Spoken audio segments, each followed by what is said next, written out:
ওকে। আচ্ছা, গত ক্লাস পর্যন্ত তো আমরা একটা মডেল সম্পর্কে আলোচনা করেছি, এবং আমাদের জেনারেলাইজ লিনিয়ার মডেল সেটার অ্যালগোরিদম আমি আপনাদেরকে পাইথন দেখিয়েছি, এবং ওটা গিটহাবে লোড করে লাস্টের ক্লাসে কিভাবে গিটহাব থেকে আপনারা জিনিসগুলো ডাউনলোড করতে পারেন ওটা নিয়ে আলোচনা করেছি। তো গত ক্লাসের লেকচারটা ওই ইউটিউবে আমি আসলে আপলোড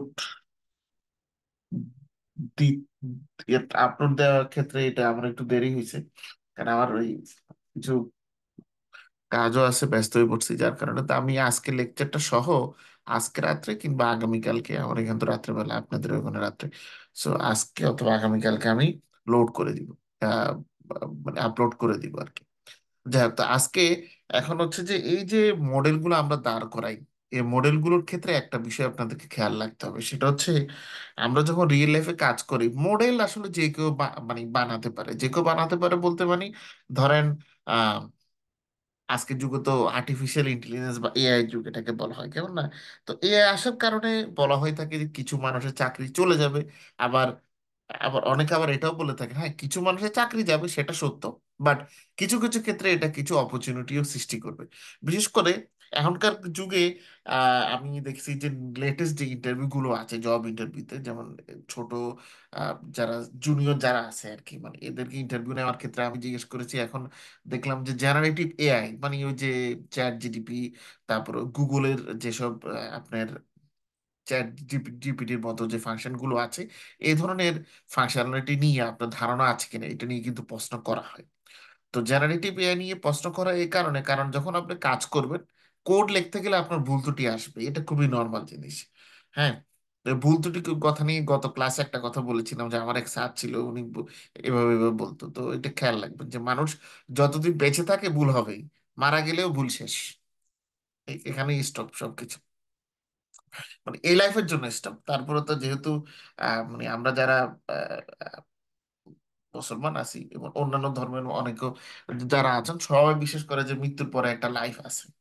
হ্যাঁ, তো জীবন ধাপ আছে অনেকগুলো মানুষের জীবনে, যাই হোক সেটা ফিলোসফিক্যাল ধর্মীয় ধারণা, সে ওই বিষয়ে আমার নলেজও কম, so আমি এগুলো নিয়ে আলোচনা করলে এটা এতটা ভালো হবে না, যেটা আমার টপিক ওটা নিয়ে আমি আলোচনা করি, এটাই ভালো। যাই হোক, তো এখন যে কোনো মডেল বা আমরা অ্যালগোরিদম যখন অ্যাপ্লাই করব ডাটা সায়েন্স বা মেশিন লার্নিং এ, এই মডেলটা কতটা কার্যকর সেটা দেখার জন্য কিন্তু প্রশ্ন করা হবে, মানে আলটিমেটলি আপনি কিভাবে অ্যালগোরিদম দাঁড় করাইছেন, মানে একদম শর্ট সিটে কথা বলি, অ্যালগোরিদমটা আপনি চ্যাট জিটিপি ফলো করে না গুগল ফলো করে না, যেভাবে আপনি দাঁড় করাইছেন ওটা নিয়ে কেউ মাথা ঘামাবে না। একটা প্রশ্ন তারা লাস্টে করবে, যে মডেলটা আপনি কি ইভালুয়েশন করেছেন, মানে মূল্যায়ন করেছেন। মূল্যায়নটা মানে যে এই মডেলটার কিছু প্যারামিটার আছে, যে প্যারামিটার উপর ভিত্তি করে আমরা নর্মালি মডেলের এই জিনিসগুলো দেখে থাকি। তো এটা মূলত এই মডেলিং এবং ইভলিউশন যে চ্যাপ্টার, এটা একটা বই থেকে এই জিনিসটা বলা, কারণ এই বইতে এই জিনিসটা ভালো আছে। তো এখানে মূলত যেভাবে তারা আলোচনা গুলো আছে, সেটা মূলত the objective is to introduce the basic concept of learning in this regard. The information shared concerns the aspects of model selection and application.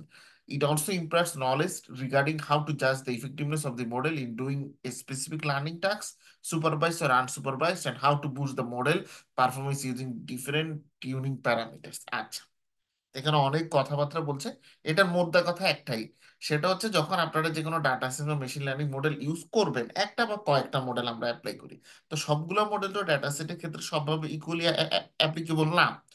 যেমন আমরা জেনারেলাইজ লিনিয়ার মডেলের ক্ষেত্রে কতগুলো মডেল একসাথে অ্যাপ্লাই করেছি, কেমন না? তো তার মানে কি যে সবগুলো মডেল ওই ডাটা সেটের ক্ষেত্রে অ্যাপ্লিকেবল, তা কিন্তু না। তো এটার জন্য আমরা একটা প্যারামিটার ইউজ করে থাকি, যেটাকে বলা হয়ে থাকে টিউনিং প্যারামিটার। এটা করে আমরা মডেলের যে পারফরমেন্স সেটা দেখি, কারেন্ট মডেলের পারফরমেন্স দেখে যদি আরো পারফরমেন্স বাড়ানো কিংবা বুস্ট করা লাগে, সেটা নিয়ে আমরা কাজ করে থাকি। আচ্ছা, তো এখানে নর্মালি বলা হয়ে থাকে যে যে লার্নিং প্রসেসটা আছে, মানে ডাটা সায়েন্স বা মেশিন লার্নিং আমরা যখন বলতেছি, এই মেশিন লার্নিং প্রসেসটা মূলত তিনটা পার্টে হয়ে থাকে। তিনটা পার্টে বলতে মানে দেখেন আমরা যখন কাজ করি, আমাদের কাজের মূল জিনিস কি? ডাটা। সো ডাটাটাকে আমাদের লোড করতে হয়, মানে আমাদের ইনপুট দিতে হয়, ইনপুট না দিলে তো আসলে কম্পিউটার কোনো কাজ করতে পারবে না। যেমন ছোটবেলায় যখন আপনারা কম্পিউটার শিক্ষা বা এই যে আইসিটি, হ্যাঁ, তথ্য যোগাযোগ প্রযুক্তি যারা সাবজেক্ট পড়েছিলেন, সেখানে একটা টার্ম ছিল জিগো, গার্বেজ ইন গার্বেজ আউট। জিগো মানে সংক্ষেপে এটাকে বলা হয়। তো এটাকে গার্বেজ ইন গার্বেজ আউট বলা হয় এই কারণে, কারণ একটা সময় মানে এখন তো অনলাইনের কারণে অনলাইনে গুজব ছড়ায়, কেমন না? কিন্তু একটা সময় কিন্তু অফলাইনেও কিন্তু গুজব ছড়াতো অনেক আগে এই 90 দশকের মানে প্রথম দিকগুলোতে, যেমন আমি যখন বলতেছি তখন ধরেন ইন্টারনেট ছিলই না, মানে ইন্টারনেট ছিল বাট আমাদের দেশে ছিল না আর কি। ঠিক আছে, আমি আপনার 2000 সাল 2000, আপনার 96 98 এরকম সনগুলোর কথা বলতেছি, মানে আমি খুব ছোট ছিলাম তো তখন। আহ, মানে মেট্রিক ইন্টারমিডিয়েট মানে এইচএসসি মানে এইচএসসির পরীক্ষা দেওয়ার পরে তখন পত্রিকাতে এবং হচ্ছে সবার মুখে মুখে একটা কথা থাকতো যে আহারে আমার মানে এই ছাত্র অথবা ছেলে অথবা মেয়েটা পাশ করতে পারেনি, কম্পিউটারে রেজাল্ট দিতে ভুল করছে। তখন বলতো কম্পিউটারের রেজাল্ট দিতে ভুল করছে। এবং খুব ইন্টারেস্টিং জিনিসটা কেমন, পরে এই জিনিসটা আমি ওই কম্পিউটার শিক্ষার যখন আমার, আমি মানে এই জিনিসটা নিয়ে ছোটবেলা থেকে আমি একটু যেহেতু আমার আব্বা সাংবাদিক ছিল, বাসায় আমাদের পত্রিকা থাকতোই। তো রেগুলার 3-4টা পত্রিকা পড়তাম, একটা ইংরেজি, একটা একটা হচ্ছে বাংলা। তো আমি পত্রিকা পড়ে এটা নিয়ে জানতে পারিনি, পরে একদিন একটা কাজ করছি, সেটা হচ্ছে স্কুলে যখন ভর্তি হলাম তখন এই ক্লাস 9-এ ওঠার পরে আমাদের কম্পিউটার শিক্ষা কোর্স ছিল, তো ওনাকে জিজ্ঞেস করলাম যে স্যার, ছোটবেলা থেকে একটা কথা শুনতাম যে কম্পিউটার ভুল করছে এই কারণে আর কি ফেল করছে বা রেজাল্ট আসেনি, উইথহেল্ড বলতো তখন এটাকে, মানে রেজাল্টটা স্থগিত করে রাখতো। তো এটা কি জিনিস? বললো যে দেখো ওই যে কম্পিউটারে যে ওএমআর শিটটা পূরণ করতে হয়, মানে তো আপনার এসএসসি বলে এইচএসসি পরীক্ষাতে তো আপনার রচনামূলক অংশ থাকে এবং হচ্ছে নৈবিত্তিক অংশ থাকে। তো রচনামূলক এবং নৈবিত্তিক উভয় অংশে কিন্তু আপনাকে একটা ওএমআর শিট পূরণ করতে হয়। তো অনেকে ওএমআর শিটটা সঠিকভাবে পূরণ করতে পারতো না, মানে ওটার কিন্তু নিয়ম আছে পূরণ করার, যে বৃত্ত যে ভরাট করবেন একদম সম্পূর্ণ ভরাট করতে হবে, আবার মানে নিয়ম লেখার একটা সিকোয়েন্স আছে। তো ম্যাক্সিমাম মানুষজন এই জিনিসগুলো ঠিকঠাক করে লিখতো না আগে, না লেখার কারণে আলটিমেটলি যেটা হতো কম্পিউটারে যখন দিত, কম্পিউটার তো বুঝতে পারতো না এই এটা কি জিনিস লিখছে সে, তখন তার ফলাফল স্থগিত হয়ে যেত বা সে ফেল করে ফেলতো। এই অবস্থাটা হতো, কিন্তু এটাকে তখন বলতো লোকজন মানে ওই যে গুজবের মতো কম্পিউটার ভুল করছে। তো তখন উনি বললো যে তখন এটা কিন্তু মানুষের ভুল, মানে আমি ভুল লিখলাম কম্পিউটার ভুল ফলাফল দিল, কম্পিউটার কিন্তু ভুল না। তো সে অর্থ থেকে স্যার আমাদেরকে এভাবে পড়াইছিল যে সে অর্থে হচ্ছে গার্বেজ ইন গার্বেজ আউট, কম্পিউটারকে তুমি ভুল তথ্য উপাত্ত দিলে কম্পিউটার যে ফলাফল দিবে সেটাও ভুল হবে। আচ্ছা, তারপর আরেকটা হচ্ছে অ্যাবস্ট্রাকশন। আচ্ছা, অ্যাবস্ট্রাকশনটা মানে হচ্ছে এই যে ডাটা বা তথ্যপত্রগুলো আমরা লোড করি, লোড করার পরে কি এগুলো জাস্ট লোড করে থাকে তা কিন্তু না, এগুলোর থেকে আমরা অর্থ বের করার তো চেষ্টা করি, কেমন না? যেমন আমরা দেখলাম যতবারই আমরা যে কোনো নতুন ডাটা লোড করেছি আমরা কিন্তু ছোট আকার হোক বড় আকার হোক সেটা ইডিএ কিংবা এক্সপ্লোরেটরে ডাটা অ্যানালাইসিস করেছি। এটাই মূলত হচ্ছে মানে ডাটার মিনিং বের করা, ডাটার মধ্যে কোনো মিসিং ভ্যালু আছে কিনা, ডাটাতে কি ধরনের ভ্যারিয়েবল গুলো আছে, সে ভ্যারিয়েবল গুলোর আবার নেচার কিরকম, ঠিক আছে। এরপরে হচ্ছে ডাটার আমরা ডেসক্রিপটিভ অ্যানালাইসিস দেখলাম, ডিস্ট্রিবিউশন দেখলাম, হ্যাঁ, নানা ধরনের জিনিস আমরা দেখে থাকি, এগুলো অ্যাবস্ট্রাক্ট মধ্যে পড়ে। তারপর হচ্ছে জেনারালাইজেশন। আচ্ছা, জেনারালাইজেশন করতে গেলে আমাদের মূলত যে কাজটা করি আমরা, অ্যাবস্ট্রাকশনের পরে আমরা আমাদের ডেটাগুলোর উপর মডেল অ্যাপ্লাই করি। অ্যাবস্ট্রাকশনের পরে এবং জেনারেলাইজেশন এই দুইটা জিনিসের মধ্যে আমরা নর্মালি ডেটাগুলোর উপরে এই যে ডাটাগুলোর যে নানা ফিচার বা ভ্যারিয়েবল গুলো আছে, মানে এটাকে তো ডাটা সায়েন্স বা মেশিন লার্নিং আমরা বলি ফিচার্স, বাট ওই স্ট্যাটিক্স এর লোকজন যারা আছেন তারা বা অন্যান্য মানুষজন যারা আছেন তারা এটাকে ভ্যারিয়েবল বলতে পারেন, অনেকে এটাকে ফ্যাক্টরও বলতে পারেন। এই জিনিসটা একটু মাথায় খেয়াল রাখবেন, রিয়েল লাইফে কাজ করতে গেলে যখন বলবো ফিচার্স তখন হয়তো আপনি ভালোভাবে বুঝবেন, কিন্তু কেউ যদি আপনাকে বলে হ্যাঁ ফ্যাক্টরটা কি বা আহ, বা ইনফ্লুয়েন্সিং ফ্যাক্টর এরকম করে বলতে পারে, অথবা হচ্ছে ডিপেন্ডেন্ট ভ্যারিয়েবল ইন্ডিপেন্ডেন্ট ভ্যারিয়েবল কোনগুলো, আলটিমেটলি এটা ফিচারকেই নির্দেশ করতেছে। তো এই ফিচারগুলোর উপরে বেস করে আমরা হচ্ছে মডেল দাঁড় করাটা পরবর্তীতে আমরা মূলত এই যে ফিচারগুলোর মধ্যে যে সম্পর্কটা আছে সেটাকে জেনারেলাইজ করার চেষ্টা করি। যেমন লিনিয়ার মডেলের ক্ষেত্রে আমরা লিনিয়ার সম্পর্ক দেখার চেষ্টা করি, ঠিক আছে। জেনারেলাইজ লিনিয়ার মডেলের ক্ষেত্রে আমরা আমাদের ডাটার যে কন্টিনিউয়াস যে ডিস্ট্রিবিউশন, ডাটা কন্টিনিউ চলতে থাকে, সেটা আমরা দেখানোর চেষ্টা করে থাকি। এখন এখানে যেটা যেটা আমাদের সবসময় খেয়াল রাখতে হবে সেটা হচ্ছে machine learning algorithm creates is cognitive capability by building a mathematical formulation or function known as target function based on the features of the input data. আচ্ছা, এটা একদম আপনাদেরকে প্রথম দিকে শিখিয়েছিলাম, আশা করি খেয়াল আছে। যখন মেশিন লার্নিং এর কথা আমরা বলেছিলাম, তখন বলেছিলাম যে মূলত মেশিন লার্নিং এর বিষয়টা হিউম্যান লার্নিং এর মতো। ছোটবেলায় যখন আমরা শিখি তখন আগে কি আমাদের একটা টার্গেট থাকে। যেমন ছোটবেলায় আপনারা যখন প্রথম অক্ষর লিখতে শিখেছিলেন, তখন অক্ষরটা মানুষ সাধারণত তার পরিবারের মানে বিশেষ করে মা, আমাদের ক্ষেত্রে মা, কারণ আমাদের এশিয়া মহাদেশে হচ্ছে মায়ের ভূমিকাটা বেশি গুরুত্বপূর্ণ। মানে এটা আপনার মানে মোটামুটি পৃথিবীতে তো অল্প কিছু দেশে ঘোরাফেরা হয়েছে, ঘোরাফেরা বলতে মানে কি, মানে পড়াশোনার সুবাদে যাওয়া হয়েছে এইটাই।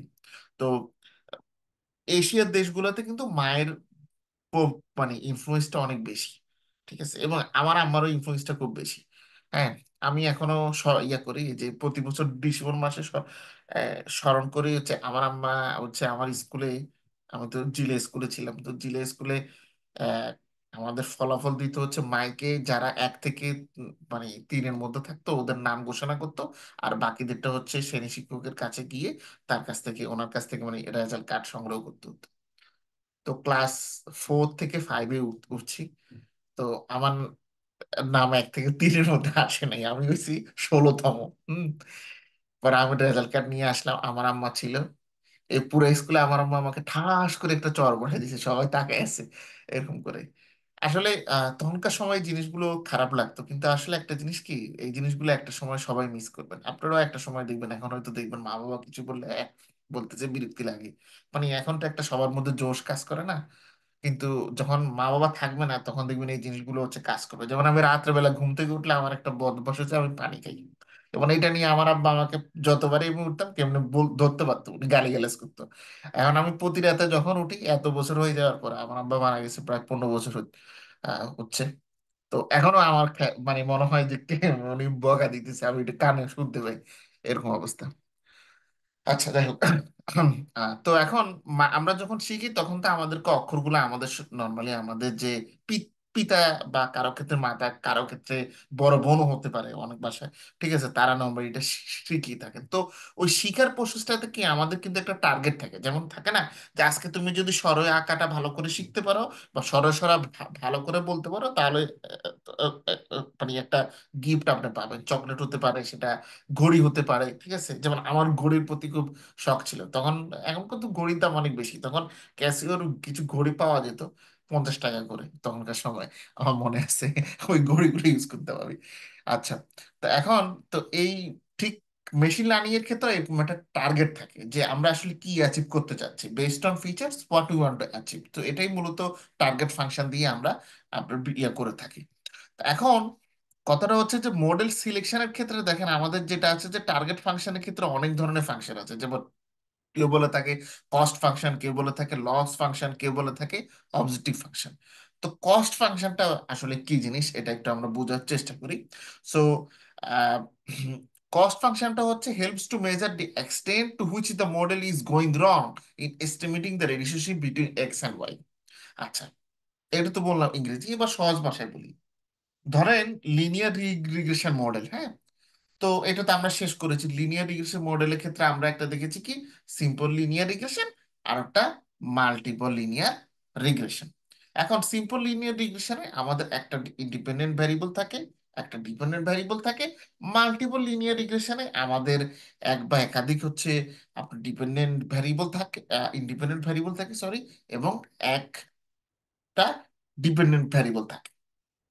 এখন এই যে ডিপেন্ডেন্ট ইন্ডিপেন্ডেন্ট ভ্যারিয়েবলের মধ্যে সম্পর্ক, এটাকে কিন্তু আমরা এই যে সিম্পল লিনিয়ার রিগ্রেশন বা মাল্টিপল লিনিয়ার রিগ্রেশনের মাধ্যমে ভালোভাবে ব্যাখ্যা করার চেষ্টা করি।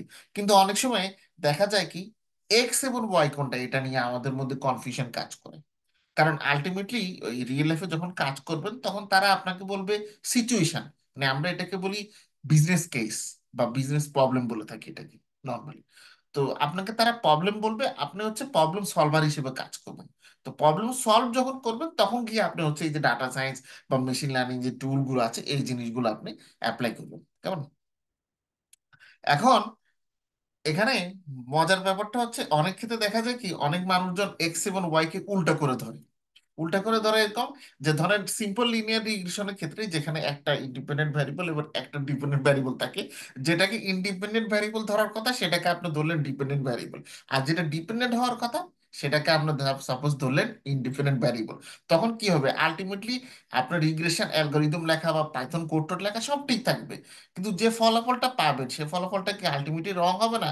তো এটাই হচ্ছে মূলত কস্ট ফাংশনের মাধ্যমে আমরা মেজার করে থাকি, যে ঠিক আছে একটা ভুল হয়েছে, তাহলে ভুল হলে এই ভুলটাকে আমরা মানে মেজার করে দেখি এটা সাধারণত কতটুকু ভুল হয়েছে। বা আহ আরেকভাবে আমি বলতে পারি, ধরেন সম্পর্ক ঠিক আছে, ঠিক আছে, মানে এটাকে আরেকভাবে মানে আরেকটা এক্সপ্লেনেশন আছে। সেটা হচ্ছে ধরেন মাল্টিপল লিনিয়ার রিগ্রেশনের ক্ষেত্রে আপনারা দেখলেন যে আম, কি বলা যায়, আচ্ছা, mobile company net internet service, ঠিক আছে। তো এখন বন্যার সময় চলতেছে, বাই দ্য ওয়ে, আশা করি আপনারা বন্যাতে সবাই মোটামুটি, যারা ঢাকায় আছেন, ঢাকার বাইরে যারা আছেন অবস্থা খুবই খারাপ। ইভেন আমাদের বাসা, মানে বাড়িতে যে নোয়াখালীতে, ওখানে এক কোমর পানি, মানে নিস্তারাতে অবস্থা খুবই খারাপ। এই হচ্ছে অবস্থা, বন্যায় ডুবে, এবং তার মধ্যে হচ্ছে আবার বাসায় আরো দুইটা পরিবারকে ওনারা এসে ধরছে, ওনাদেরকে মানে জায়গা দেওয়ার জন্য। তো প্রায় 20 জন মানুষ এখন হচ্ছে বাসার মধ্যে, মানে পুরো হজবরল অবস্থা। তার মধ্যে নিচে পানি একেবারেই, খুব একটা বাজে সিচুয়েশন যাচ্ছে। আশা করি সবাই এটা থেকে খুব তাড়াতাড়ি রক্ষা হবে, আল্লাহ সবাইকে রক্ষা করুন, এটাই হচ্ছে কথা। আচ্ছা, তো এখন ধরেন আপনি চিন্তা করলেন যে ইন্টারনেট সার্ভিসের জন্য আপনারা সাধারণত মোবাইল ইন্টারনেটের কথা বলি, তো মোবাইল ইন্টারনেটের ক্ষেত্রে বা ব্রডব্যান্ডের কথা যদি বলি, ওই যে বাসাতে যেটা তারের লাইন আর কি, যেটা নর্মালি আপনারা ইউজ করে থাকেন, ব্রডব্যান্ড কানেকশন বা ল্যান্ড কানেকশন যেটাকে বলে। তো সেটা যখন আপনারা সার্ভিসটা ইউজ করতে যান, তখন ওই সার্ভিস ইউজ করার আগে কিন্তু কিছু ফ্যাক্টর থাকে যেগুলো ওই পার্টিকুলার সার্ভিসটাকে নেওয়ার ক্ষেত্রে হেল্প করে। যেমন কারা ভালো সার্ভিস দেয়, কাদের ইন্টারনেট ভালো থাকে, বা মোটামুটি মানে স্পিডে ডাউন হয় না, ঠিক আছে, ডাউনলোড স্পিড ভালো, আপলোড স্পিডও ভালো থাকে, ঠিক আছে। এবং কারেন্ট চলে গেলে, যেহেতু লোডশেডিং এর ব্যাপারটা আছে, বিদ্যুৎ চলে গেলেও মানে যারা আপনার এই যে এখন তো মানে ইয়ে তো ওই যে ওয়াইফাই জন্য হচ্ছে আপনার ওয়াইফাই রাউটারও আছে এখন, ঠিক আছে। তো এই জিনিসগুলো আহ, সব জিনিস মানে সাপোর্ট যে জায়গা থেকে পাবেন, সে ফ্যাক্টরগুলোর উপর ভিত্তি করে আপনি ডিসিশন নিবেন যে একটা পার্টিকুলার কোম্পানি থেকে ল্যান্ড সার্ভিস আপনি কি নিবেন না নিবেন না। তো এখন এক্ষেত্রে ল্যান্ড সার্ভিস নেওয়ার বিষয়টা হচ্ছে কি আমাদের ডিপেন্ডেন্ট ভ্যারিয়েবল, কারণ ল্যান্ড সার্ভিস নেওয়ার বিষয়টা আমাদের আরো কিছু ফ্যাক্টরের উপরে নির্ভর করতেছে। তাহলে এখন একটা প্রশ্ন থাকে, আমরা ধরেন মাথার মধ্যে বা হাতে গোনা যে কয়েকটা ফ্যাক্টর পেলাম, এই কয়েকটা ফ্যাক্টর দিয়ে আমরা মডেলটা দাঁড় করাম, কিন্তু আদৌ কি এই ফ্যাক্টর গুলাই শুধুমাত্র এই পার্টিকুলার ডিপেন্ডেন্ট ভ্যারিয়েবলকে ইনফ্লুয়েন্স করে, না এটার বাইরে আরো ফ্যাক্টর থাকতে পারে? তা আমরা একটা কথাকে বলে থাকি যে নর্মালি আমরা যখন যে কোনো মডেল অ্যাপ্লাই করি, তখন আমাদের কিছু অ্যাজাম্পশন থাকে। অ্যাজাম্পশন গুলো আপনারা যারা দেখবেন যে, মানে এটা সব সায়েন্স, এটা সায়েন্সও আছে। সায়েন্সের ক্ষেত্রে আপনারা যখন কোনো স্পেসিফিক রুল অ্যাপ্লাই করতে চান বা ল অ্যাপ্লাই করতে চান, তখন সেক্ষেত্রে ওটার পিছনে কিছু অ্যাজাম্পশন থাকে বা পি কন্ডিশন থাকে।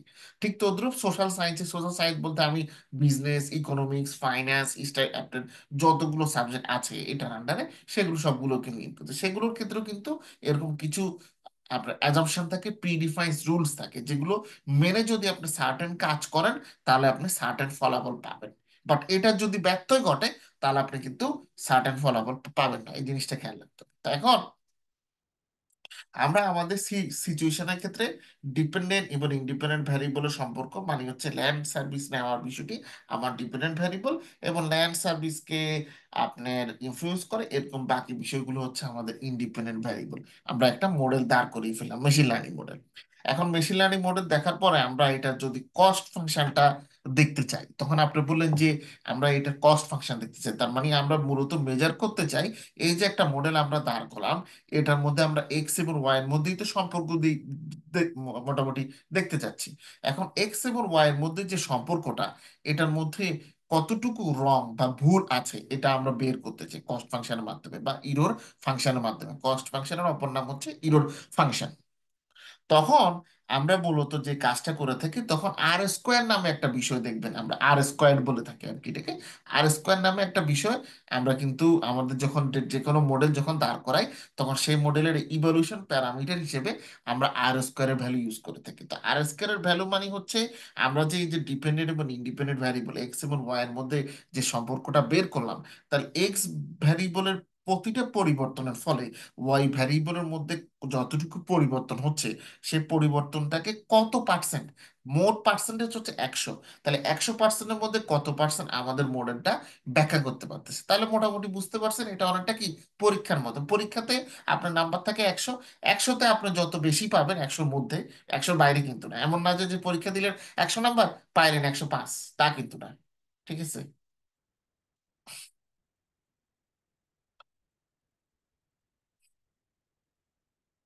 আচ্ছা। তো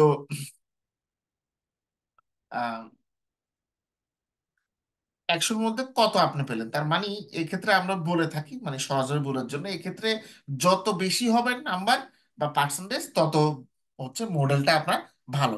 তার মানে যদি 90% হয় সেটা অনেক ভালো, যদি 80% হয় তাহলে মোটামুটি মানে মিডিয়াম ভালো আমরা বলতে পারি।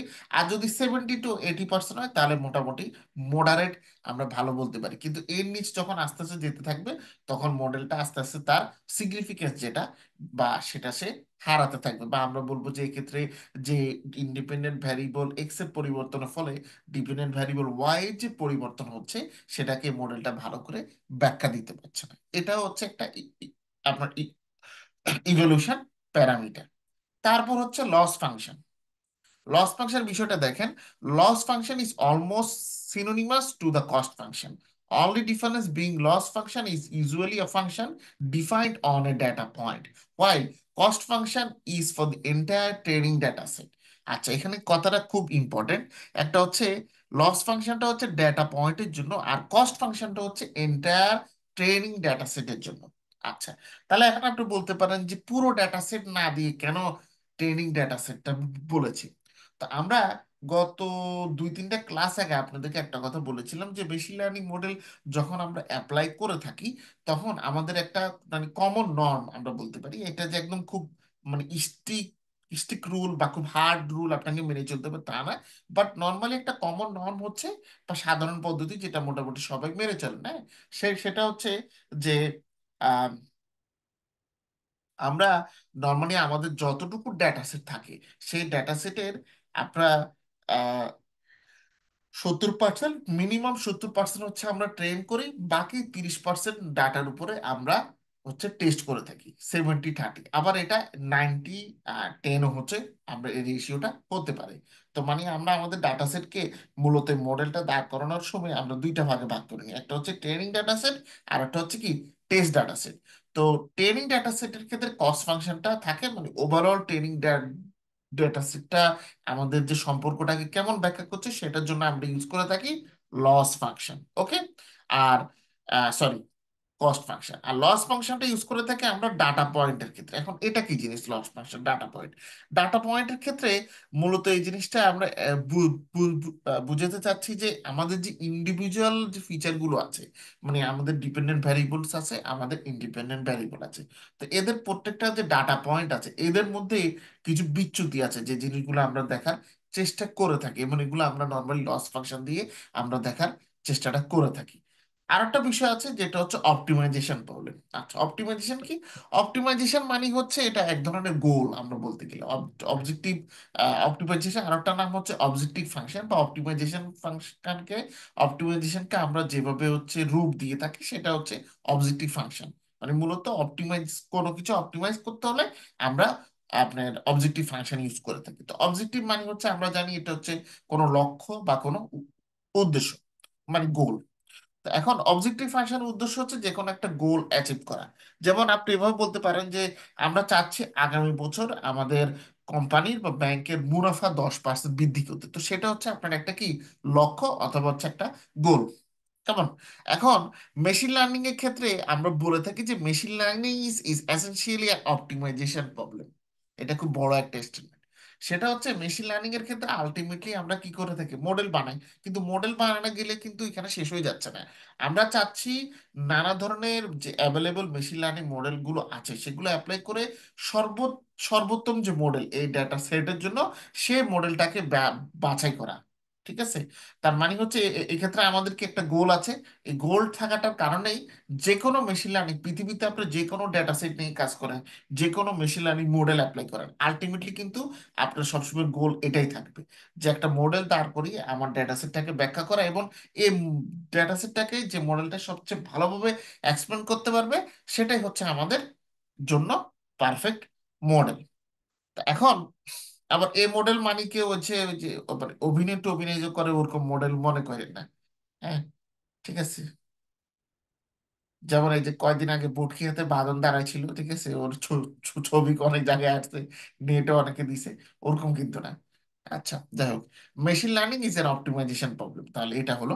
এখন we try to define a model and tune the parameters to find the more suitable solution to a problem.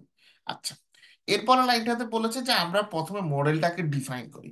তো মডেল ডিফাইন করা মানে হচ্ছে বেসিক্যালি আমরা মডেল অ্যাপ্লাই করা, যেমন আমরা যখন জেনারেলাইজ লিনিয়ার মডেলের আপনাদেরকে সেটার যে অ্যালগোরিদম গুলো অ্যাপ্লাই করে ডেটা সেটে দেখানো হয়েছিল, তখন আমরা কিন্তু কয়েকটা মডেল সেখানে অ্যাপ্লাই করেছি। মানে জেনারেলাইজ লিনিয়ার মডেলের আন্ডারে কিন্তু আরো ভ্যারিয়েশন আছে, তো ওই 4-5 রকমের যে ভ্যারিয়েশন সেটা আমরা ওখানে অ্যাপ্লাই করে দেখেছিলাম। এটাই হচ্ছে মূলত আমাদের ডিফাইনে মডেল। এখন মডেলগুলো যখন আমরা অ্যাপ্লাই করলাম তখন প্রত্যেকটা মডেল কিন্তু সমান ফলাফল দেয়নি। কোনো কোনো মডেল খুব ভালো ফলাফল দিয়েছে, কোনো কোনো মডেল কিন্তু তেমন আশানুরূপ ফলাফল হচ্ছে দেয়নি। এখন যে ফলাফলটা আমরা পেয়েছি, ধরেন এটা চাইতে আমরা একটু ভালো ফলাফল চাই, আর একটু উন্নত করতে চাই, তখন আমরা সেটাকে বলে থাকি আপনার আমাদের মডেলটার প্যারামিটারকে টিউন করতে হবে। তো টিউন করার আগে আমাদের আবার আরেকটা কাজ করতে হবে, আমাদের আগে মডেলের যে বর্তমান কোয়ালিটি আছে সে কোয়ালিটি অথবা অপটি নর্মালিটিটা আমাদের ইভালুয়েট করতে হবে বা সেটা বের করে দিতে হবে, তারপরে আমরা অবজেক্টিভ ফাংশন ইউজ করতে পারবো। ওকে।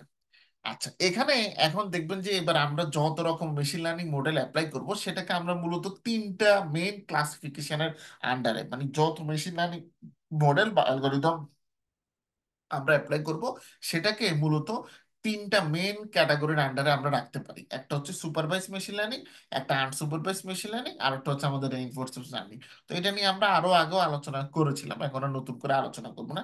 জাস্ট আমি মুখে বলে যাচ্ছি, সুপারভাইজ মেশিন লার্নিং এর মধ্যে আমাদের একটা সমস্যা হচ্ছে ক্লাসিফিকেশন, আর একটা হচ্ছে আমাদের রিগ্রেশন। রিগ্রেশনের ক্ষেত্রে হচ্ছে আমাদের simple linear regression, multiple linear regression, আর ক্লাসিফিকেশনের মধ্যে আমরা কোনো জিনিসকে ক্লাসিফাই করতে চাই, সরি, তো সেক্ষেত্রে হচ্ছে আমাদের লজিস্টিক লজিস্টিক যে রিগ্রেশনটা আছে এটা আমাদের ক্লাসিফিকেশনের মধ্যে সবচেয়ে অ্যাপ্রোপ্রিয়েট। তারপর হচ্ছে আনসুপারভাইজড মেশিন লার্নিং। ঠিক আছে, আনসুপারভাইজড মেশিন লার্নিং এর ক্ষেত্রে হচ্ছে আমাদের ক্লাস্টারিং আছে, অ্যাসোসিয়েশন অ্যানালাইসিস আছে। এরপর হচ্ছে আমাদের রেইনফোর্সমেন্ট লার্নিং, যেটা হচ্ছে সর্বশেষ। রেইনফোর্সমেন্ট লার্নিংটা নর্মালি রিয়েল লাইফে কিন্তু সাধারণত কমই ইউজ করা হয়। আপনারা দেখবেন যে মেশিন লার্নিং এর যত বই পুস্তক আছে বা মেশিন লার্নিং এর যত কোর্স আছে সবাই ওই সুপারভাইজ লার্নিং এবং আনসুপারভাইজ লার্নিং নিয়ে কথা বলে থাকে। রেইনফোর্সমেন্টটা নিয়ে কেউ নর্মালি কথা বলতে চায় না। কিন্তু আপনারা যদি রোবোটিক্স নিয়ে কাজ করতে চান তখন মূলত আসলে রেইনফোর্সমেন্ট লার্নিংটা কাজে লাগে। নর্মাল ডেটা সায়েন্স বা মেশিন লার্নিং ইঞ্জিনিয়ার যে কাজ, সেক্ষেত্রে আসলে আপনি সুপারভাইজ আনসুপারভাইজ লার্নিং পর্যন্ত জানলে কাজ হয়ে যায়। বাট আপনি যদি আপনি ডাটা সায়েন্স বা মেশিন লার্নিং টুল অ্যাপ্লাই করে রোবোটিক্স ইঞ্জিনিয়ার হতে চান বা রোবোটিক্স নিয়ে কাজ করতে চান, তখন আপনার লাগবে যেমন রোবটের, যেমন আমরা একটা ইয়ে দাঁড় করিয়েছিলাম। একদম আমি যে কোম্পানিতে প্রথম জব করতাম সেখানে আমরা একটা মানে আমাদের কোম্পানির, জাপানের কোম্পানিগুলো অনেক সিএসআর অ্যাক্টিভিটি করে থাকে বাই দ্য ওয়ে, মানে সমাজের উন্নয়নের জন্য, যেটা আমাদের দেশে সিএসআর বলে আর কি। বাট এখন তো এটাকে অনেকে বলে থাকে ইএসজি, এনভায়রনমেন্টাল সোশ্যাল গভর্নেন্সের আন্ডারে এটাকে নিয়ে আসা হয়েছে। যাই হোক, তো এই সিএসআর অ্যাক্টিভিটির মধ্যে একটা ছিল যে আমাদের যে রাজ্যে, মানে জাপানে তো প্রিফেকচার আছে, তো ওগুলো বেসিক্যালি রাজ্যই। তো যে প্রিফেকচারে কোম্পানিটা যেখানে আছে সেখান থেকে কিছু দূরে ওদের একটা আপনার অরেঞ্জ, মানে অরেঞ্জের বাগান ছিল। তো সে বাগানটা কিন্তু অনেক বড়, মানে বাগান বলতে কি বিশাল বড় ওখানে। তো ওই বাগানটাতে কিন্তু প্রতি বছর প্রচুর পরিমাণে আপনার অরেঞ্জ হয়, এবং তারা ওই অরেঞ্জ গুলো ওখানে যে লোকাল কমিউনিটি আছে এবং কোম্পানিতে যারা কাজ করে এদের মধ্যে পার কেজি ওয়াইজ তারা হচ্ছে ভাগ করে দেয় আর কি। ঠিক আছে। তো এখন ইন্টারেস্টিং ব্যাপারটা হচ্ছে যেহেতু তারা এটা লোকজনকে দিয়ে দেয়, তো এটা বাবদ আবার ধরেন অরেঞ্জ মানে অরেঞ্জ গুলোকে গাছ থেকে পেড়ে তারপর হচ্ছে বক্স করা, এই ধরনের কাজের জন্য কিন্তু ম্যান পাওয়ার তাদের নিয়োগ করতে হয়। তো ম্যান পাওয়ার নিয়োগ করলে যেহেতু এগুলো বিক্রির জন্য না, যেহেতু নন প্রফিট উদ্দেশ্য, তাই কিন্তু তাদের আসলে লস হয়। এবং জাপানে ম্যান পাওয়ারের কিন্তু দাম অনেক বেশি। তো এখন তারা যে যে যে জিনিসটা করলো, তারা হচ্ছে যে আমাদেরকে বললো যে আমরা একটা রোবট ট্রলি বানাতে চাই। কি? তো বললাম, আমরা জিজ্ঞেস করলাম যে কি রকম ট্রলি, যে ট্রলিটার কাজ হবে যে যেমন বাগানের লোকজন হেঁটে হেঁটে যেমন ফল সংগ্রহ করে, তার কাজও থাকবে ওরকম হেঁটে হেঁটে যেখান দিয়ে আপনার অনেক অরেঞ্জগুলো পরিপক্ক হয়েছে, মানে কমলাগুলো, সেখান থেকে সে কমলাগুলো কালেক্ট করে সে বক্সের মধ্যে এইভাবে সাজিয়ে রাখবে। তো আমরা এরকম একটা রোবট আমরা হচ্ছে তৈরি করেছিলাম। তখন সেক্ষেত্রে কিন্তু আমাদের স্পেশালাইজড এই রোবট নিয়ে কাজ করে এরকম মেশিন লার্নিং ইঞ্জিনিয়ার আমাদের লেগেছিল। ঠিক আছে। আচ্ছা, এই কাজ করার সময় আমি জাপানের এগ্রিকালচার ফার্ম যারা আছে, মানে এরকম বেশ কয়েকটা ফার্মের সাথে আমাদের হচ্ছে কাজ করতে হয়েছে। তো তখন একটা ফার্মের সাথে আমরা কাজ করেছিলাম, ওই ফার্মের নামটা আমার মনে পড়তেছে না এখন, বাইতে আমি মনে পড়লে আপনাকে বলবো। ওরা খুব ইন্টারেস্টিং একটা বিষয় নিয়ে কাজ করে, সেটা হচ্ছে যে আমাদের দেশে ট্রাক্টর তো আছে, আশা করি আপনারা জানেন সবাই ট্রাক্টর সম্পর্কে। মানে গ্রামগঞ্জে আম, আপনার জমির ক্ষেত্রে ট্রাক্টর ইউজ করা হয়ে থাকে। ঠিক আছে। তো ট্র্যাক্টরগুলো নর্মালি আমাদের দেশে যে ট্র্যাক্টরগুলো আমরা দেখি, ট্র্যাক্টর এগুলো হচ্ছে ম্যান পাওয়ার মানে মানুষ চালিত, ড্রাইভ করে। বাট জাপানে যে জিনিসটা হচ্ছে, যেহেতু ওদের জনসংখ্যা কম এবং নর্মালি কৃষি কাজে আসলে তাদের যে লোকজনের পরিমাণ সেটা আস্তে আস্তে কমতে শুরু করেছে, বিশেষ করে নিউ জেনারেশন আসলে ওই মানে এরকম পরিশ্রম করতে চায় না বেশি, তারাও একটু অলস হয়ে পড়ছে। মানে জাপানিরা তো নর্মালি পরিশ্রম জাতি, বা নিউ জেনারেশনের অবস্থা ওখানেও দেখলাম যে খুবই শোচনীয় অবস্থা। হ্যাঁ। আহ, ওরা নানা রকম জিনিসে আসক্তি আছে ওদের, তার উপরে হচ্ছে জনসংখ্যা কম, বিয়ে শাদী তো ওরা করেই না। তো এখন ওরা যে কাজটা করলো সেটা হচ্ছে যে নর্মালি ফার্মার যারা আছে ওদের, এদের বয়স অনেক অনেক বয়স, মানে এবার ফার্মার কারা হয়ে থাকে আমি বলি। মানে আমাদের দেশে তো নর্মালি আমরা সাধারণত হচ্ছে মানে ফ্যামিলি ওয়াইজ, হ্যাঁ, বংশের পর বংশের পরম্পরা, অথবা কেউ কোনো কাজকর্ম না পেলে তখন সে ফার্মার হয়ে থাকে, যেটা আমাদের মানে কমন যেটা মাইন্ডসেট আমাদের দেশের আর কি। হ্যাঁ, অধিকাংশ, যদিও এটা আস্তে আস্তে চেঞ্জ হচ্ছে এবং আগামীতে আরো চেঞ্জ হবে বলে আমার বিশ্বাস। তো সেখানে ওদের যে কাজটা করে থাকে সেটা হচ্ছে যে আপনার তাদের আহ, ওখানে শিক্ষিত যারা লোকজন, মানে চাকরি বাকরিতে রিটায়ারমেন্টের পরে যারা যায়, তারা হয়ে যে হচ্ছে ফার্মার। মানে যেহেতু কাজ করতে হবে, ওরা প্রচুর হচ্ছে ওয়ার্ক অ্যালকোহলিক, মানে কাজ ছাড়া থাকতে পারে না, তখন তারা হচ্ছে কৃষি কাজ শুরু করে। তো এরকম একজন ফার্মারের সাথে আমার পরিচয় হলো, যিনি আগে আমাদের যে ইউনিভার্সিটিতে আমি মানে জাপানে আছি সেই ইউনিভার্সিটি উনি শিক্ষক ছিলেন। ঠিক আছে। প্রফেসর ছিলেন। সে রিটায়ারমেন্টে গেছে এবং তার নর্থ আমেরিকা থেকে সে PhD degree, post doc degree holder. তো সে হচ্ছে এখন কি বলে, আমি এখন বর্তমানে একজন প্রাউড ফার্মার, জাপানিজ ফার্মার, সেরকম করে আমাকে বলতেছে। আচ্ছা। তো আমাকে বললো যে আমরা এখানে লেটেস্ট টেকনোলজিতে আমরা চাষ করে থাকি। তো তা আমাকে একটা ট্রাক্টর দেখালো এবং বললো যে আমাদের এখানে যে স্যাটেলাইট আছে, স্যাটেলাইটের সাথে আমাদের ট্রাক্টরটা কানেক্টেড, স্যাটেলাইট দিয়ে আমরা হচ্ছে ট্রাক্টর রান করাই। চিন্তা করতে পারছেন কত জন্য উন্নত, স্যাটেলাইট দিয়ে ট্রাক্টর রাল করে। আমি কোনোদিন ওটা দেখি না। আমি তাকে আরো বললাম যে আসলেই সত্যি, সে আমাকে পরে দেখানো, আমি দেখলাম আসলেই তো, মানে মানুষ বসার একটা জায়গা তারা রাখছে, কিন্তু ওখানে আলটিমেটলি মানুষটাই স্যাটেলাইট দিয়ে ওদের কাছে যেরকম মানে প্রযুক্তি আছে সেটা দিয়ে তারা স্যাটেলাইট দিয়ে ট্রাক্টরকে হচ্ছে কন্ট্রোল করতেছে। তো এতে কি হচ্ছে, ওই মানে বয়স্ক লোকজন যেহেতু তারা ওরকম ভারী কাজ করতে পারবে না, তো ভারী কাজ তাদেরকে করতে হচ্ছে না আসলে।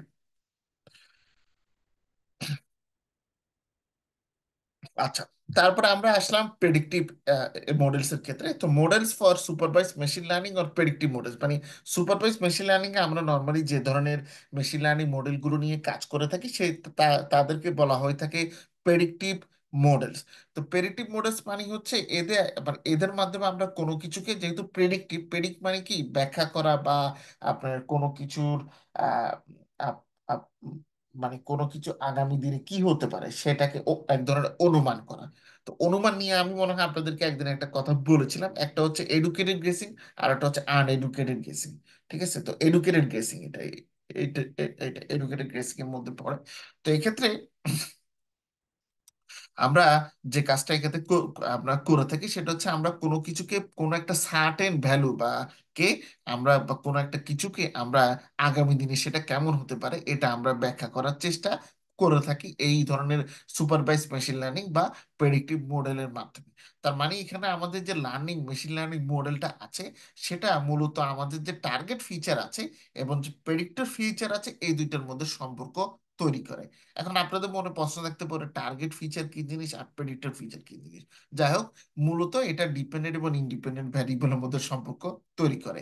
এই ডিপেন্ডেন্ট ভ্যারিয়েবলকে আমরা বলতেছি হচ্ছে টার্গেট ফিচার, আর যেটা ইন্ডিপেন্ডেন্ট ভ্যারিয়েবল গুলো আছে ভ্যারিয়েবলস গুলো আছে তাদেরকে আমরা বলতেছি প্রেডিক্টর ফিচার্স। যার কারণে টার্গেটটা শুধু হচ্ছে ফিচার আর প্রেডিক্টরটা হচ্ছে ফিচার দিয়ে দেওয়া। আবার প্রেডিক্টিভ মডেলের ক্ষেত্রে একটা অংশ হচ্ছে প্রেডিক্ট করার চেষ্টা করে, ঠিক আছে, সে অংশটা হচ্ছে আমাদের মূলত রিগ্রেশন। আর একটা অংশ হচ্ছে যেটা প্রেডিক্ট করে না, সেটা মূলত হচ্ছে মানে প্রেডিক্ট মানে এটাও এক ধরনের প্রেডিকশন করে, বাট এই প্রেডিকশনটা হচ্ছে আপনার কাছে যে ভ্যালুটা আছে বা যে একটা বিষয় আছে এটা কোন গ্রুপে বিলং করে সেটা আমরা নর্মালি এখানে দেখার চেষ্টা করে থাকি। যেমন একটা জিনিস হতে পারে যে আপনার অনেকগুলো ধরন হচ্ছে ট্রানজাকশন হলো, সো সেই ট্রানজাকশন মধ্যে কোনটা কোনটা ফ্রড ট্রানজাকশন, ফ্রড অ্যানালিটিস বা অনেক সময় যারা ব্যাংকের ক্রেডিট স্কোরিং ডিপার্টমেন্টে জব করে থাকে না, বাংলাদেশের মোটামুটি সবগুলো ব্যাংকে কিন্তু ক্রেডিট স্কোরিং বা ক্রেডিট ম্যানেজমেন্ট ডিপার্টমেন্ট আছে। তো সেই ডিপার্টমেন্টের মধ্যে একটা স্পেশালাইজড সাব ডিপার্টমেন্ট বা একটা সেকশন আছে যেখানে কাজগুলো করা হয় লোকজন যারা লোনের জন্য অ্যাপ্লাই করে তাদের যে ক্রেডিট স্কোরটা সেটা নির্ণয় করা হয়ে থাকে। তো সে নির্ণয় করে দেখা হয়ে থাকে যে তাকে যদি লোন দেয় কোম্পানি, সে কি ডিফল্ট করবে কি করবে না, এটা হচ্ছে এক ধরনের প্রেডিকশন। তো এটা পড়তেছে আমার কি আপনার লিনিয়ার রিগ্রেশনের মধ্যে। আর ধরেন লোকজনকে আমি লোন দিয়ে ফেললাম একটা ব্রাঞ্চের একটা শাখায়, আপনি ক্রেডিট ম্যানেজমেন্ট ডিপার্টমেন্টে কাজ করেন এবং এটা এখন অন্য সেক্টর নিয়ে কাজ করে। অন্য সেক্টর বলতে মানে হচ্ছে আপনার এখানে ঋণ দেওয়ার পরে ঋণের যে ম্যানেজমেন্ট বা ক্রেডিটের ম্যানেজমেন্ট সেটা নিয়ে আপনি কাজ করেন। হ্যাঁ, এখন ম্যানেজমেন্টের ক্ষেত্রে আপনি দেখলেন কিছু কিছু মানুষকে ঋণ দেওয়ার পরে তাদের আর খোঁজ খবর পাওয়া যাচ্ছে না। তার মানে এই ট্রানজেকশনটা আলটিমেটলি ডিফল্ট হতে যাচ্ছে। তো আপনি চিন্তা করলেন যে আপনার এখানে আপনার কাছে কাগজ আছে 100 জনের, তো 100 জনের মধ্যে কতজন মানুষ আপনার ডিফল্ট হবে বা তারা হচ্ছে লোন নেওয়ার পরে আর ওনার টাকা দিবে না, এটা যদি আপনি প্রেডিক্ট করতে চান তখন হচ্ছে আমরা ক্লাসিফিকেশন মডেল অ্যাপ্লাই করে থাকি।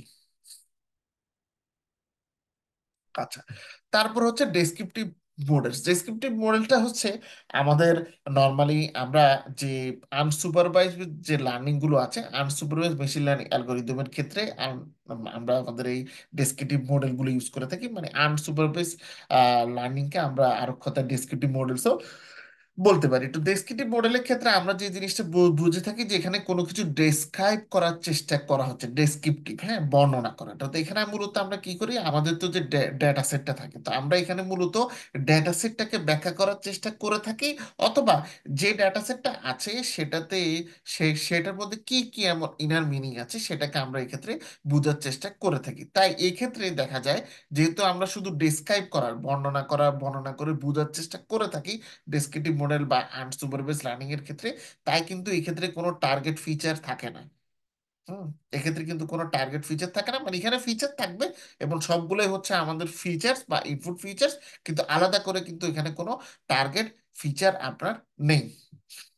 যেমন আমরা এক্ষেত্রে বলতে পারি যে কমোডিটিসকে আপনি যদি গ্রুপ করতে চান, যেমন আপনি সয়াবিন তেল একটা গ্রুপে, চাল এক গ্রুপে, তেল তার পরবর্তীতে হচ্ছে আপনার পেঁয়াজ মশলা, এই ধরনের বিষয়গুলোকে আমরা যদি আরো একটা গ্রুপে দেওয়ার চেষ্টা করে থাকি তাহলে এটা হচ্ছে মূলত আমরা ডেসক্রাইব করতে চাচ্ছি। ঠিক আছে, যেমন কোনো ব্যাংক থেকে লোকজন যখন লোন নিচ্ছে, কেউ নিচ্ছে কি খুব কম সময়ের জন্য, ধর 1 বছরের জন্য, কেউ নিচ্ছে যে 2 থেকে 3 বছরের জন্য, কেউ আবার 10 বছর বা তার বেশি সময়ের জন্য নিচ্ছে। তো তখন আমরা যে কাজটা করব তখন হচ্ছে স্বল্প মেয়াদী ঋণ, মধ্যমেয়াদী ঋণ, দীর্ঘমেয়াদী ঋণ, এরকম ভাবে যখন তাদেরকে ভাগ করব, তখন এটা হয়ে যাবে আমরা তাদেরকে ভাগ করা বা তাদেরকে ভাগ করে বর্ণনা করা। তার মানে এখানে আমরা unsupervised machine learning model apply করতেছি।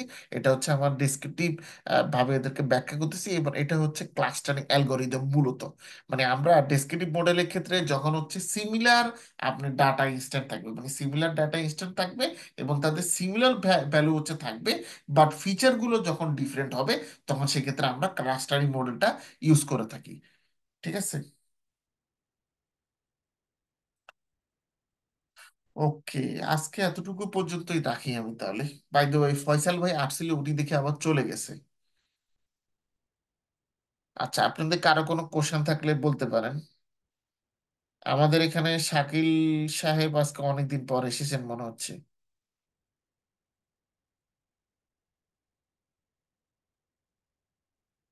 কারো কোনো প্রশ্ন আছে কি বলেন?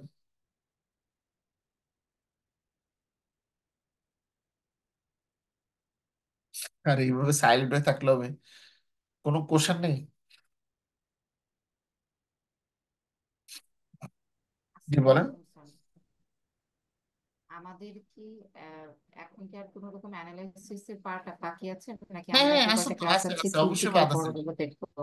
জি অবশ্যই, এ কারণেই তো আচ্ছা এই আচ্ছা যে থিওরি পড়াচ্ছি আপনাদেরকে। অ্যানালাইসিস আছে এখনো, অ্যানালাইসিস পরে এখনো আচ্ছা 4 আচ্ছা। থেকে 5টা ক্লাস বাদ আছে। এই কারণে তো ইয়ে ওকে করতেছি। ওকে, ঠিক আছে। জি। আচ্ছা।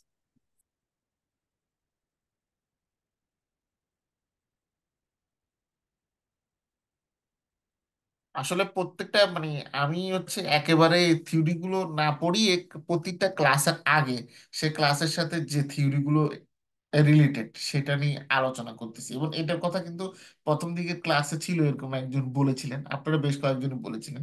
এখন অবশ্য ওনারা নাই, ওনারা মনে হয় লেকচার রেকর্ডিং গুলো দেখে আর কি।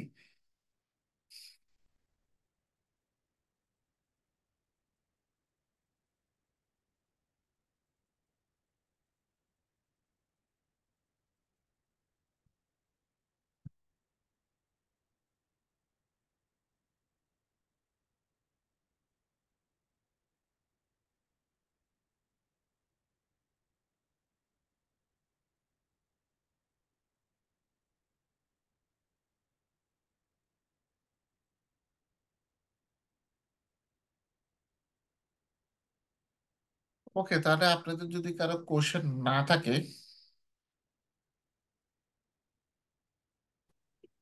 আসসালামু আলাইকুম স্যার। জি, ওয়ালাইকুম আসসালাম। আপনি তো অনেকদিন পর আসলেন। জি ভাই, আমার আসলে অফিস শিডিউলের সাথে অনেক ক্ষেত্রে একটু কনফ্লিক্ট হয়ে যায়, প্রচন্ড আচ্ছা টায়ার্ড থাকি। সেই জন্য একটু আচ্ছা। প্রবলেম হয় এখন যে লাইভে ক্লাস করে একটু টাফ হয়ে যায় আমার জন্য। বুঝতে পারছি। এমনি কি আপনি কি রেকর্ডিং গুলা কি দেখতে পারতেছেন? রেকর্ডিং গুলো দেখতেছি ভাই। আমি একটা জিনিস একটু বলছিলাম এর আগেও যে আপনার কন্টেন্ট গুলো কোনো জি। ড্রাইভে কি আপলোড দেওয়া আছে কিনা, যদি একটু আচ্ছা, শেয়ার। আমি কিন্তু এটা ওই গত ক্লাসে যে গত ক্লাস পর্যন্ত যে কাজটা হয়েছে আর কি, আপনি তো ছিলেন না। তো আমরা ওই যতগুলো মডেল হচ্ছে অ্যাপ্লাই করছি, মানে এই হচ্ছে আইপিএনবি বা পাইথন ফাইল, এগুলো সবগুলো আমার গিটহাবে হচ্ছে লোড করা হয়েছে।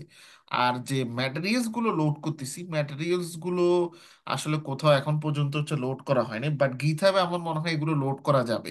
আমি একটা কাজ করব, গিটহাবে করলে মানে অফিসিয়ালি কেউ আর মানে এটা নিয়ে কমপ্লেনও করতে পারবে না।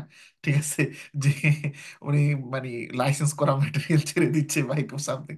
তো আমি এটাকে একটা কাজ করব, সেটা হচ্ছে যে গিটহাবে এগুলো হচ্ছে লোড করে দিব, তাহলে সমস্যা নেই। বাট আপনাদেরকে একটা জিনিস একটু সতর্ক থাকতে হবে, সেটাই হচ্ছে কি, কারণ আমি কিন্তু একটা বই থেকে সবকিছু পড়াচ্ছি না, বা 5-6টা বই মিলিয়ে মানে গুছিয়ে এই জিনিসগুলো আছে আর কি। তো আপনারা একটু এই ক্ষেত্রে একটু কষ্ট করতে হবে, ওই 5-6টা থেকে টপিক গুলো খুঁজে বের করে নিতে হবে আর কি। জি ভাই।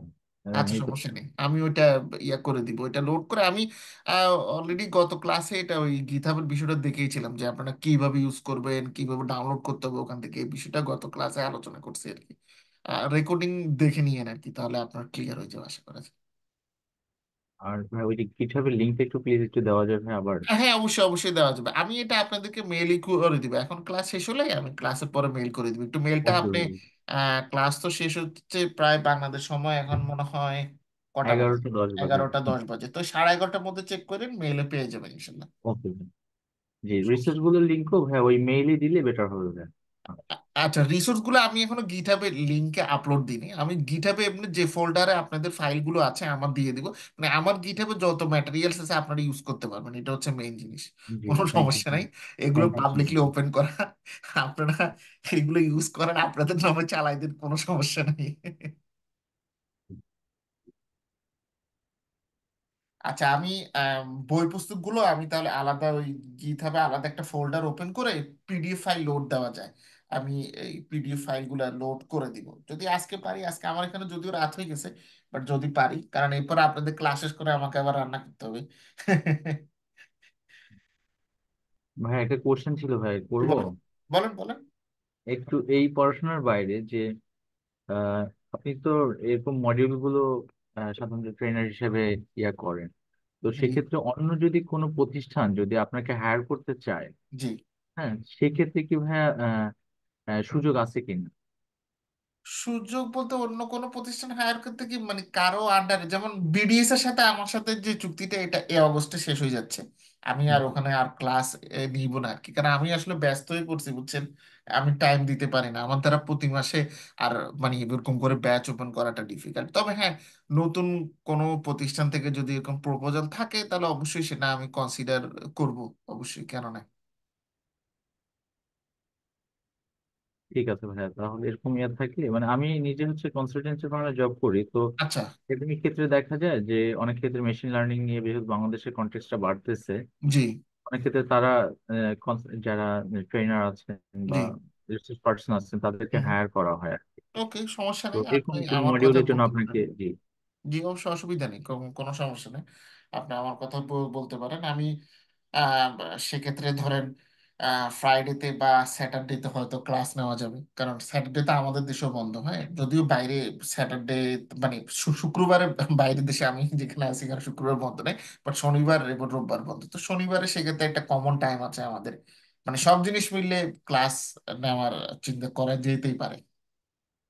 জি, জি। আর ভাই আমি একটু ট্রাই করতেছি জার্মানির দিকে, হ্যাঁ, জি, মানে দোয়া করবেন। অবশ্যই, অবশ্যই, শিওর। প্রোগ্রামের জন্য ট্রাই করতেছি। আর এখন হচ্ছে আইসিএন এ জব করতেছি। বেসিক্যালি আমার ব্যাকগ্রাউন্ড হচ্ছে আরবান প্ল্যানিং, আচ্ছা, আচ্ছা। ডিফারেন্ট আইএনজিও গুলোতে জব করি। হ্যাঁ, এনজিও তো প্রসপেক্ট ভালো। এখন তো আমাদের ডক্টর ইউনূস সাহেব আহ, প্রধান উপদেষ্টা হয়ে গেলেন, দেখলেন এনজিওর মানুষ। বাই দ্য ওয়ে, আমি আমার লাইফে যে প্রথম স্কলারশিপটা পেয়েছি মানে মালয়েশিয়াতে পড়াশোনার জন্য, ওইটা কিন্তু ডক্টর ইউনূসের ইউনূস সেন্টারের মাধ্যমে দিত, মানে ইউনূসকে সম্মান করে মালয়েশিয়ান সরকার দিত, সে অর্থে। আচ্ছা, আগে কি আপনি মালয়েশিয়াতে ছিলেন, পরে জি, জাপানে? জি। আমি আমার প্রথম মাস্টার্স হচ্ছে মালয়েশিয়াতে ছিল, এমবিএ 2 ইয়ার্স এর। তার পরবর্তীতে হচ্ছে আমি জাপানে, তারপর হচ্ছে জাপানে, তারপরে আসিনি, তারপর আমি চায়না ছিলাম, এরপর রাশিয়া ছিলাম, রাশিয়া থেকে তারপর জাপানে আসছি। তাহলে তো ভাই অনেক বছর হলো দেশের বাইরে। আমি 2013 সন থেকে দেশের বাইরে বাইরে। এখন কি পোস্ট জব চলতেছে? এখন আমার পিএইচডি রানিং, মানে আমার যেটা হয়েছে কি, মাস্টার্স পাস করার পরে আমি হচ্ছে চাকরির ওপর পেয়ে গেছি, যার কারণে হচ্ছে পিএইচডি আমার পাশাপাশি চলতেছে। মানে আমি ফুল টাইম পিএইচডিটা ফুল টাইম মোডে না রেখে পিএইচডিটা আমি, মানে কোম্পানি আমাকে টাইম দেয় ওটার জন্য স্টাডি করতে বা ক্লাসে টাসে যেতে, তো সেটা ফুল টাইম মোডে আছে, ফুল টাইম মোডে থাকলেও বাট আমার পড়াশোনাটা পার্ট টাইম মোডে হচ্ছে আর কি, পিএইচডির জন্য। জাপানে কোম্পানিগুলোতে একটা প্লাস পয়েন্ট আছে, সেটা হচ্ছে যে আপনি যদি পিএইচডি করেন সেক্ষেত্রে কোম্পানি আপনার কিছু কনসিডারেশন করে, বিশেষ করে এই যে ক্লাসের সময় আপনাকে ছুটি বা এক্সামের আগে ছুটি টুটি দেওয়া, এই জিনিসগুলো ওরা কনসিডার করে, এই একটা জিনিস ওদের ভালো।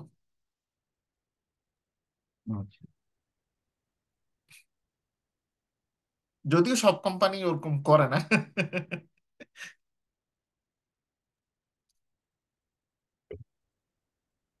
বাংলাদেশে ভাই স্টুডেন্ট জাপানের দিকে কি এখন বাড়তেছে নাকি কমে গেছে আগের জাপানে, তুলনায়? আসলে জাপানের ব্যাপারটা হচ্ছে কি, ল্যাঙ্গুয়েজ ব্যারিয়ারটার কারণে স্টুডেন্ট কম, আমি যেটা বুঝতে পারছি। কারণ আলটিমেটলি মানে আমাদের ম্যাক্সিমাম, আমাদের দেশ থেকে যারা যায় এদের ম্যাক্সিমাম, বা আমরা দেশের বাইরে যারা যাই, এদের মেজরিটির আমাদের কিন্তু প্ল্যান হচ্ছে ওই দেশে সেটেল হওয়া, মানে পড়াশোনাটা আসলে সেকেন্ডারি। ফ্র্যাঙ্কলি স্পিকিং এটাতে খারাপ কোনো কিছু নাই, এটা খুবই নর্মাল একটা গোল, থাকতেই পারে মানুষের গোল। তো জাপানে সেভাবে যদি আপনি আসলে থাকতে যান বা থাকতে গেলে আপনাকে তাহলে জব করতে হবে, অবভিয়াসলি সার্ভাইভালের ব্যাপার আছে। তো জব করতে গেলে বৈদেশিক ল্যাঙ্গুয়েজ জানা না ছাড়া জব পাওয়াটা কিন্তু ডিফিকাল্ট, মানে ভালো জব বা ভালো স্যালারি, ভালো লাইফ মেনটেন করতে হলে আপনাকে বৈদেশিক ল্যাঙ্গুয়েজ শিখতে হবে আসলে। এটা আচ্ছা একটা আচ্ছা। বড় সমস্যা কিন্তু। এই যে আমি এখন মাঝে মধ্যে বাংলা ইংরেজি বলতে আমার হচ্ছে কষ্ট হয়, কারণ সারাদিন জাপানিজ বলি তো, বাংলা ইংরেজি বলার কেউ নেই। আপনাদের সাথে ক্লাস করতে বাংলা বলি, হ্যাঁ, আর কিছু ইংরেজি, আর হচ্ছে বাড়িতে বাসায় কথা বলতে পুরো বাংলা, ইংরেজি প্র্যাকটিস হয় না আমার। তা আমরা এই কারণে মাঝে মধ্যে বলি হাসাহাসি করে, আমাদের একটা আমেরিকান আছে বলে যে আর 20 বছর এখানে থাকলে আর আমরা ইংরেজিও যাবো বলে, আমাদের জাপানিজের মতো ইংলিশ স্কুলে ভর্তি হতে হবে। এই কারণে ভাই আপনার মাঝে মাঝে বাংলা উচ্চারণও জাপানিজ অ্যাকসেন্টে চলে আসে আমার কাছে মনে হয়। না, স্বাভাবিক, আমি অনেকদিন বলতেছি তো। আর জীবনে কম ভাষা তো শিখে নেই, ধরেন চাইনিজ শিখছি, রাশিয়ান শিখছি, এখন আবার জাপানিজটা বেশি সময় আজকে ইউজ হচ্ছে, প্রায় more than 8 years Japanese use করতেছি ডেইলি বেসিস। জাপানিজ ডকুমেন্টেশন, ঠিক আছে, জাপানিজ টিভি চ্যানেল দেখা, ইভেন মোবাইলের কিপ্যাড গুলো হচ্ছে আপনার জাপানিজে। কারণ মানে কলিগরা যখন মেসেজ করে ওদেরকে উত্তর লিখতে হয় জাপানিজে, সো ইংলিশ ইউজ তো হয় না।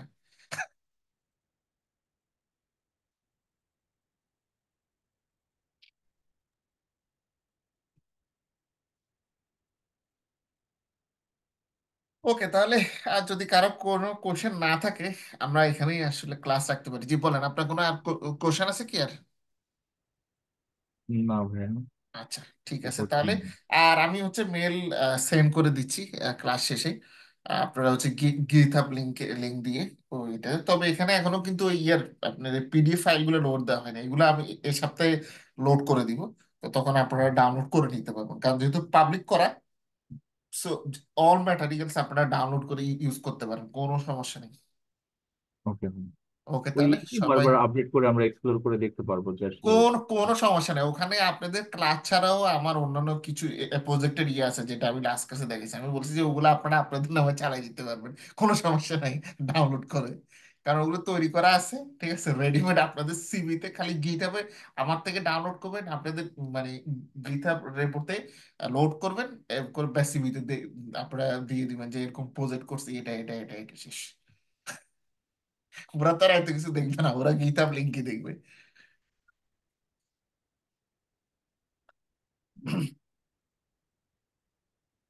ঠিক আছে ভাইয়া। ওকে, থ্যাংক তাহলে সবাই ভালো থাকবেন, ইউ। সুস্থ থাকবেন, আগামী ক্লাসে দেখা হবে। আগামী ক্লাস আপনাদের হচ্ছে আজকে তো হচ্ছে রোববারে ক্লাস হয়েছে, বৃহস্পতিবার রাতে আমি ক্লাস নিব আপনাদের, নেক্সট ক্লাস আমি ওকে লিঙ্ক দিয়ে দিব। ঠিক আছে, লিঙ্ক বুধবারে আপনাদেরকে লিঙ্ক পাঠিয়ে দিব ইনশাল্লাহ, বুধবার রাত্রে আর কি। ঠিক আছে ভাই, তাহলে। আর কয়টা ক্লাস হতে পারে? আচ্ছা, আপনাদের আরো ক্লাস 6-7টা, 6-7টার মতো আছে আরো। এরপরে তো ম্যাক্সিমামে হচ্ছে মানে অ্যাপ্লাইড গুলো। আহ, না, ও- আমরা কিন্তু, আপনি হয়তো ওই যে মাঝখান দিয়ে যখন গিয়েছেন, আপনি কততম ক্লাসের সময় আসলে ক্লাস থেকে আসতেছেন না সেটা আমার খেয়াল নেই, বাট আপনি অনেকদিন মাঝখানে গ্যাপ দিয়েছেন। আমরা পাইথন শেষ করার পরে আমরা যেটা করছি, আমরা এখন মেশিন লার্নিং অ্যালগোরিদম নিয়ে কাজ করতেছি। তো প্রতিদিনই আমরা যে কাজটা করি সেটা হচ্ছে প্রথমে সেই মেশিন লার্নিং অ্যালগোরিদমের যে ব্যাকগ্রাউন্ড থিওরিটা আছে সেটা নিয়ে একটা ক্লাসে ডিসকাশন হয়। তার পরবর্তীতে আরেকটা ক্লাসে আমি পুরো ওই সেই মেশিন লার্নিং মডেলটা অ্যাপ্লাই করে একটা ডেটা সেটের উপরে প্রতিটা কোড অক্ষর বাই অক্ষরে আমি হচ্ছে ব্যাখ্যা করি। ঠিক আছে, ব্যাখ্যা করার পরে সেটা হচ্ছে গিটহাব রিপোজিটরিতে লোড করে দেওয়া হয়। তারপরে সেখান থেকে আপনারা ডাউনলোড করে আপনারা স্টাডি করতে পারবেন, আমরা এভাবেই কাজ করতেছি আর কি। জি, ঠিক আছে ভাইয়া। আপনি ওই যে লেকচার রেকর্ডিং এর লিঙ্ক তো আছে, আপনি সেগুলো দেখলে মোটামুটি বুঝতে পারবেন যে আমরা কোন জায়গায় জি আছি। ভাইয়া, ওগুলোই আসলে ফলো আপ রাখবেন। জি, ওগুলো একটু করে ফলো, কোনো সমস্যা নেই, যদি ওগুলোতে সমস্যা হয় আমাকে মেল করতে পারেন, আমি চেষ্টা করব যতটুকু হেল্প করার। আর ক্লাসে এরকম সুযোগ পেলে অবশ্যই আসবেন। জি, অবশ্যই ভাইয়া। থ্যাংক ইউ সো মাচ ভাইয়া। Thank you. ঠিক আছে আমাদের তাহলে, ভালো থাকেন, সুস্থ থাকেন। আশা করা যায় যে সেপ্টেম্বর মাসের মধ্যে আমাদের ক্লাস শেষ হয়ে যাবে, যদি আসলে দেশের পরিস্থিতি তো, মাঝখান দিয়ে যে দেশের পরিস্থিতির কারণে এই জুলাই মাস, আগস্ট মাসের একটা বড় একটা অংশ সময় কিন্তু ক্লাস নেওয়া হয়নি, কারণ একটা বড় সমস্যা, একটা বড় ধরনের এরিয়া গেল না দেশে। তো এ সময় ধরো নেট ছিল না, অনেকের সেফটি নিয়ে ইস্যু আচ্ছা। ছিল, যার কারণে ওই সময় কিন্তু আমাদের ক্লাসগুলো অফ ছিল, মানে সবগুলো ক্লাস মানে জুলাইতে একটা না দুইটা ক্লাস নিতে পারছি সব মিলিয়ে।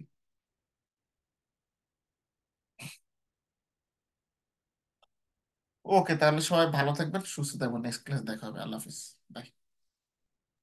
আসসালামু আলাইকুম। ওয়ালাইকুম আসসালাম।